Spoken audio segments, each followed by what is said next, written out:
En manchette ce soir, incendie mortel à Val-d'Or. Le corps d'une femme retrouvé dans les décombres. Des partis politiques toujours sans candidat pour l'élection fédérale dans la région.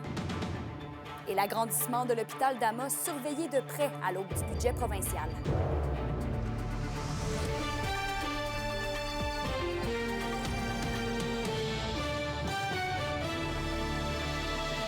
Bon lundi soir, c'est un plaisir de vous retrouver pour le TVA 18h. Triste événement pour commencer. Une septuagénaire a péri dans un incendie samedi à Val-d'Or, dans le secteur de Dubuisson. Et Félix, elle a été retrouvée seulement que le lendemain des événements. Oui, son corps a été découvert hier, dimanche. Son décès a malheureusement été constaté sur place. La Sûreté du Québec dit l'avoir identifié et que la famille a été avisée. Pour ce qui est de l'homme qui était aussi présent dans la maison incendiée, lui aurait sauté par la fenêtre avant la venue des pompiers. Il a été pris en charge par les paramédics et par la suite reconduit au service hospitalier. Il est hors de danger, même s'il était dans un état critique il y a 2 jours.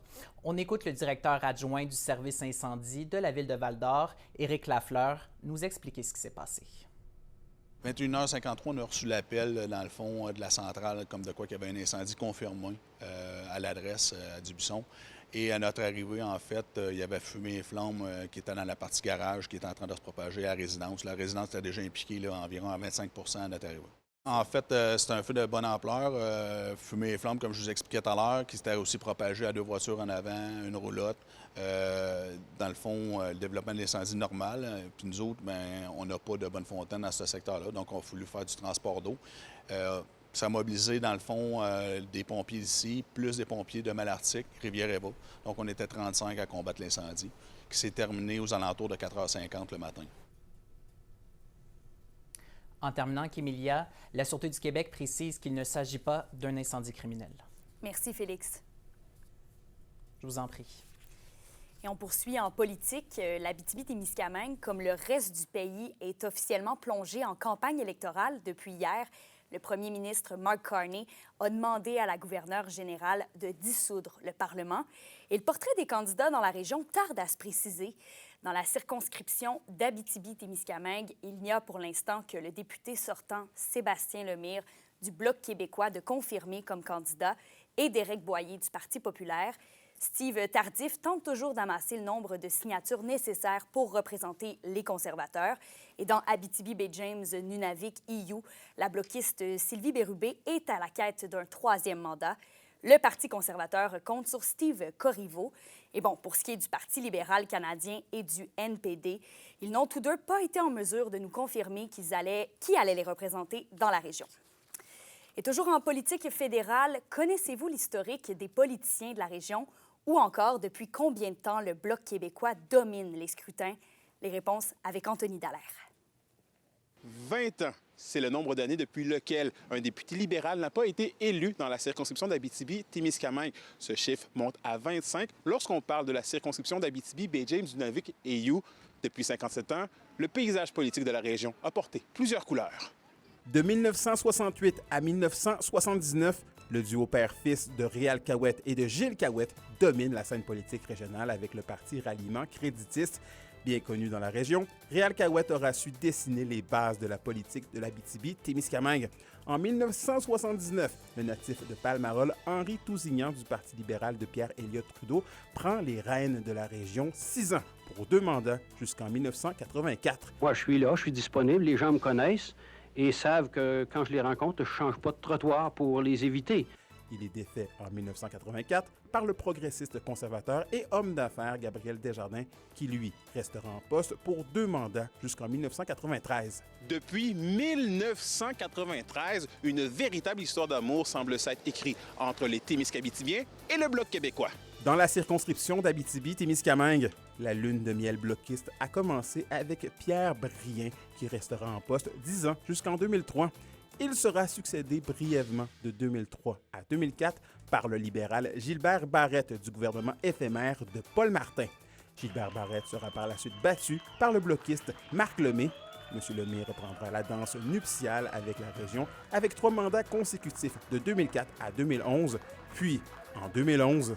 C'est fascinant de voir l'Abitibi-Témiscamingue. C'est la vague orange qui déferle sur le Québec et sur la région. Christine Moore devient la première femme et la première députée du nouveau Parti démocratique à être élue dans la région.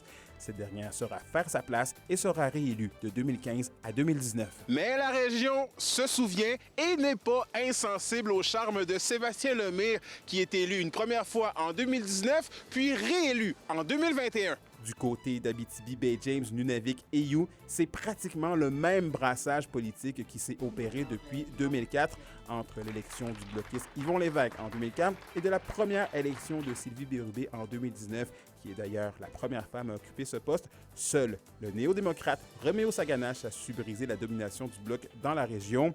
Ce dernier a occupé la fonction de député lors de 2 mandats, de 2011 à 2019. Aujourd'hui, dans la circonscription d'Abitibi-Témiscamingue, on attend toujours un signe de vie des 4 grands partis fédéraux. Seul Sébastien Lemire a confirmé sa candidature. Du côté d'Abitibi, Bay James, Nunavik et You, seul Sylvie Bérubé et le conservateur Steve Corriveau sont officiellement sur la ligne de départ. Donc, à la question « Aurons-nous droit à de réelles candidatures ou des candidatures de candidats poteaux pour faire face au Bloc québécois? » Eh bien, malgré que le premier ministre sortant Mark Carney affirme vouloir un mandat fort pour faire face à la crise canado-américaine, la réponse reste incertaine. Par contre, ce qui est sûr, c'est que notre équipe sera sur le terrain tout au long de la campagne jusqu'au jour du scrutin prévu le 28 avril prochain. Anthony Dallaire, RNC Nouvelles, Rouyn-Noranda. Et à l'aube du dépôt du budget provincial, la Chambre de commerce et d'industrie d'Amos-Aricana réitère l'importance de mettre en priorité la rénovation du bloc opératoire et de l'urgence d'Amos. Elle s'attend donc à voir le projet apparaître au budget et au plan québécois des infrastructures. La Chambre de commerce demande aussi un accès simplifié au financement pour stimuler l'innovation et la productivité des PME et grandes entreprises. Elle réclame aussi des mesures pour le logement et faciliter l'attraction et la rétention de la main-d'œuvre. Vos réponses à la question du jour TVA. Une présentation de la Clinique infirmière Nord-Ouest partout dans la région. Nous vous offrons des consultations rapides avec des infirmières et infirmières praticiennes spécialisées et un nouveau service de téléconsultation. Contactez-nous pour plus d'informations ou visitez notre site Web. Et à la question du jour, on vous demandait « Comptez-vous suivre les élections fédérales? » Vous avez répondu oui à 67 %.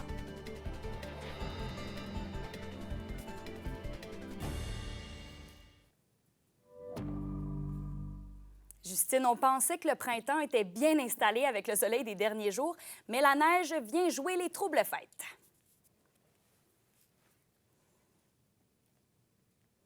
Dans les dernières heures, tout dépendant des secteurs, et on peut encore s'attendre à plusieurs centimètres de neige là, pour la soirée à venir et aussi la journée de demain. Je vous donne tous les détails à la fin du bulletin.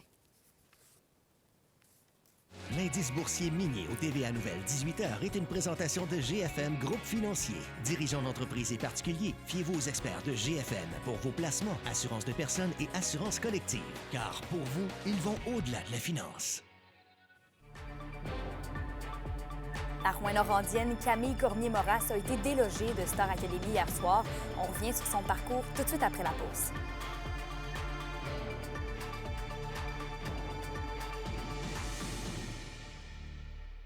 Abitibi-Témiscamingue et du nord du Québec vous présente la bonne nouvelle économique TVA. Vision Travail Abitibi-Témiscamingue célèbre avec fierté ses 40 ans. Ces professionnels guident chaque année plus de 2000 personnes et entreprises sur le marché du travail, que ce soit pour trouver un emploi ou recruter du personnel. Vision Travail mise sur des pratiques RH innovantes et demeure un partenaire incontournable du développement économique régional. Les SADC, partenaires de l'économie de la région. Et la région a participé samedi dernier au mouvement de la grande manifestation pour les arts. Le rassemblement avait lieu à Rouyn-Noranda. Des citoyens se sont donc joints à des centaines d'artistes et de travailleurs culturels partout à travers le Québec pour réaffirmer le besoin de supporter la culture à la veille du budget provincial. Leur constat est que la culture au Québec ne représente qu'environ 1,5 % des dépenses publiques et que le salaire médian des artistes est inférieur à 17 000 $ par année.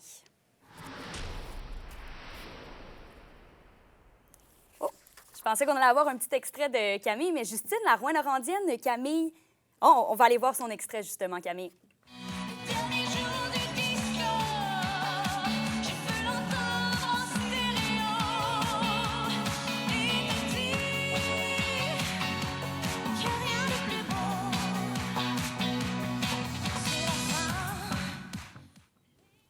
Justine Larouin-Norandienne, Camille Cormier-Moras a dû quitter l'aventure de Star Academy hier soir.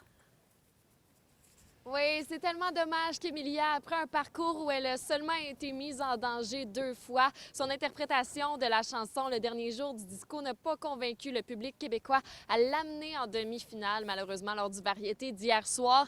Pendant toute l'aventure, en fait, les professeurs lui ont souvent reproché d'être trop intense. Alors voici comment elle se sent de quitter l'académie et comment elle se sent par rapport à justement ces commentaires nombreux des professeurs.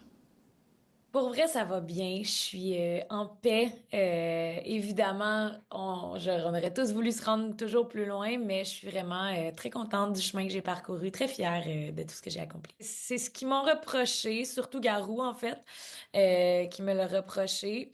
Puis c'est correct, puis je le prends.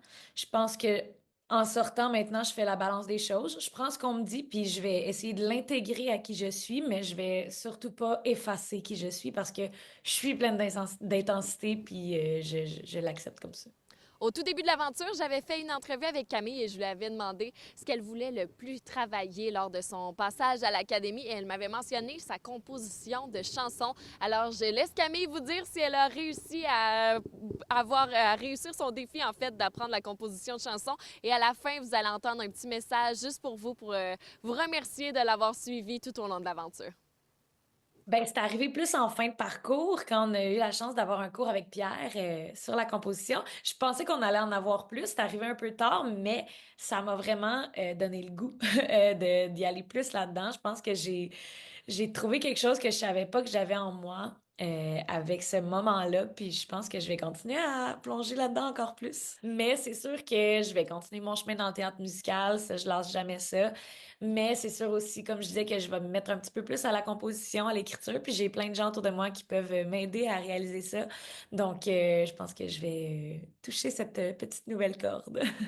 Je n'ai vu qu'une infime partie pour l'instant de tout ce que vous m'avez offert comme amour et comme support, comme soutien. J'ai à peine ouvert mon téléphone. Fait que j'ai pas tout vu, mais des parcelles que j'ai vues, vous avez été incroyables et tellement présents pour moi. Je peux pas vous remercier assez. C'est grâce à vous que je me suis rendue aussi loin dans l'aventure. Merci. On souhaite bonne chance à Camille pour tout ce qui s'en vient et c'est certain qu'on va continuer de suivre tous ces prochains projets. Je termine en vous mentionnant que la programmation complète du Festival des guitares du monde en Abitibi-Témiscamingue sera dévoilée demain. Alors, ça fait quelques semaines que le festival nous dit des têtes d'affiche comme Vincent Vallière et Patrice Michaud en carte blanche, mais aussi Yvette Young, Joanne Shaw et Taylor Elephantstone. Alors, tout ça, ça va être dévoilé demain pour la programmation de cette 21e édition. Ça se passe à 17h demain au Petit Théâtre du Vieux-Nord. Ici Olivier Morin. Après la pause, on revient sur le dernier week-end d'action de nos équipes de la région et je vous dis tout ce que vous devez savoir sur les séries éliminatoires.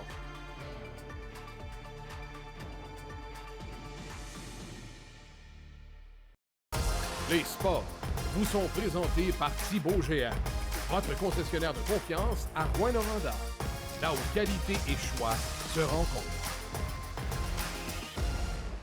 Et au sport maintenant, dans la LHJMQ, les équipes de la région complétaient leur saison régulière ce week-end. Elles passent maintenant en mode série. Un reportage d'Olivier Morin. Les Foreurs de Val-d'Or ont récolté 3 points sur une possibilité de 4 pour conclure leur saison. Vendredi soir, la troupe de Maxime Desruisseaux a subi un revers de 5-4 en prolongation face aux Cataractes de Shawinigan. Scénario contraire le lendemain alors que le Varéor a signé un gain de 4-3 en temps supplémentaire face à l'Armada de Blainville-Boisbriand. Mais ce qui retient l'attention, ce sont les plateaux qui ont été atteints par 2 joueurs. Il y a 2 de nos joueurs qui ont atteint les plateaux des 40 buts. Là, Philippe Veilleux est allé chercher 40 buts. Ensuite de ça, Noah Renard aussi. Il y a quelqu'un qui me glissait à l'oreille pas plus tard que ce matin, que je pense que c'était la première fois en 9 ans là, qu'il y avait un scoreur de 40 buts. Puis la première fois en 12 ans qu'il y avait deux marqueurs de 40 buts avec les Foreurs. Donc, très plaisant de voir ça. Les Foreurs sont maintenant en préparation à l'aube de leur duel en première ronde face aux Cataractes de Shawinigan. Je veux qu'on reste concentré sur nous. Je veux qu'on fasse nos choses à nous. Puis on fait plein de belles choses depuis Noël. Je trouve on est on a eu une super de belle fin de saison. Là, depuis les fêtes, notre équipe a vraiment pris un pas vers l'avant. Puis on fait des belles choses. Donc, je veux qu'on se concentre sur nous. Assurément, on va faire des petits ajustements parce que il y a des choses à exploiter qu'on veut faire. Mais on veut pas tout chambarder. De l'autre côté de la 117, les Huskies ont conclu leur dernier mois de la saison en remportant 8 de leurs 9 derniers matchs. Vendredi soir, la Meute a complètement maîtrisé l'Armada, l'emportant 6-0. Il s'agissait de la 8e victoire de suite des Huskies. La séquence a malheureusement pris fin samedi avec un revers de 4-3 face aux Cataractes. L'entraîneur-chef des Huskies, Steve Hartley, est satisfait de la fin de saison de son équipe. Ouais, on voulait s'assurer de jouer de la bonne façon, puis d'entrer en séries éliminatoires en jouant du bas hockey. Puis je pense qu'on était en mesure de faire ces choses-là. Puis maintenant, c'est juste de continuer sur cette lancée. L'équipe se prépare désormais pour les séries éliminatoires alors qu'elle affrontera les Olympiques de Gatineau. C'est une équipe qui va fermer le jeu, qui va jouer. On sait que les matchs vont être extrêmement serrés, puis on se doit d'être prêt de compétitionner, d'être engagé. Puis on est convaincu que notre talent va prendre le dessus si on est l'équipe qui travaille la plus fort. On a eu de la difficulté, mettons, contre Gatineau, mais je pense que si on se concentre sur nous, puis on se concentre sur ce que nous, on est capable de faire, puis si on se concentre sur nous, en fait, on va bien s'en sortir. Là. Les 2 premiers matchs de la série auront lieu ici même, vendredi et samedi, tandis que les matchs 3 et 4 seront présentés le 1er et 2 avril prochain du côté de Gatineau. Olivier Morin, RNC Nouvelles, Rouyn-Noranda. La météo, une présentation de Nicole Auto de la Sarre, la capitale du pick-up. Où vous y trouverez toujours le meilleur choix, toujours le meilleur prix. À la météo, Justine, la neige va continuer de tomber partout en région.